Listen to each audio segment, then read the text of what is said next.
এছাড়া ফেসবুক ও হোয়াটসঅ্যাপও বন্ধ করে দেওয়া হয়েছে। রোববার একটি মোবাইল ফোন অপারেটরের শীর্ষ কর্মকর্তা গণমাধ্যমকে জানিয়েছেন, সরকারের পক্ষ থেকে 4G সেবা বন্ধের নির্দেশনা এসেছে। হারানো বিজ্ঞপ্তি আমাদের দেশের থেকে আবারও ফেসবুক হারানো গিয়ে আছে। কোন হৃদয়মান ব্যক্তি যদি পেয়ে থাকেন, আবার আমাদেরকে ফেসবুকটা ফিরিয়ে দিয়েন।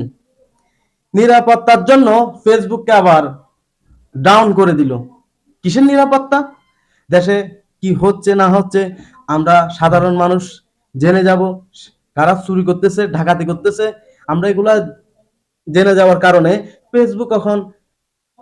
ফেসবুককে আজিয়ে দিয়েছে। ফেসবুককে আর টোকাইয়ে পাওয়া যাচ্ছে না। আমরা অনেকক্ষণ ধরে বেড়াই, আজকে বিকাল পর্যন্ত আমি যেটা ঘাটাঘাটি করতেছি আর গুলো জানি না, আমারটা আমি বলতেছি, ফেসবুক আর পাচ্ছি না। ফেসবুক আবার নিরাপত্তার জন্য ফেসবুক আদায় ফেলছে। দয়া করে আমাদের ফেসবুক আবার আমাদেরকে দিয়েন।